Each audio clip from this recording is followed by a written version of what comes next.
Hello and namaste. Welcome to the SIS Pelvic Health channel. Let's talk about fiber and fluid intake, as this is one thing that many people are often asked to change when they are constipated, and it's not explained very well. Fiber helps with constipation by adding structure to the stool and by holding on to water, making the stool softer and allowing for easier emptying. But fiber isn't just one thing. There are different types of fibers, and they act differently in the gut. Some fiber are the bulky or coarse fibers, for example, wheat bran cereal, wheat bran bread, brown rice, skins of fruits and vegetables. These work by adding bulk or volume to the stool and they stimulate the bowel movements. The other fibers are the gentle, water holding, soluble fibers such as oats, husk, chia seeds, flax seeds, legumes, fruits and vegetables, nuts in larger quantities. These help to make the stool softer and they allow for easier emptying.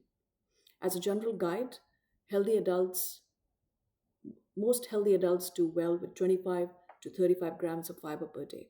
But that does not mean that you rush into that number or force it, because not everyone responds to fiber in the same way.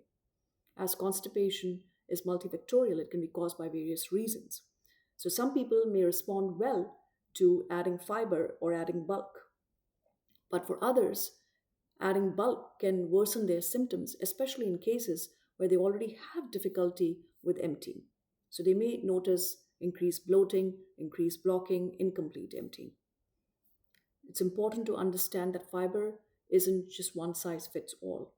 Fiber works best when it is matched to the cause of constipation, increased gradually, and supplemented by an increase in fluid intake.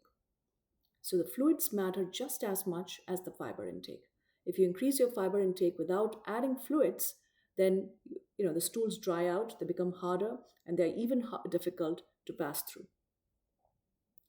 If you notice that by adding fiber consistently is making your symptoms worse, such as increase in bloating, increased blocking, incomplete emptying, it's time to pause and reassess because there might be other pieces of the puzzle that need to be looked into, such as toilet positioning, sleep, stress, stool timing, or how well are the pelvic floor muscles coordinating.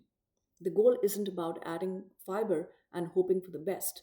The goal is to support your gut, work with your body, and to help find that balance that helps you move more comfortably. I hope this helps. Thank you for watching.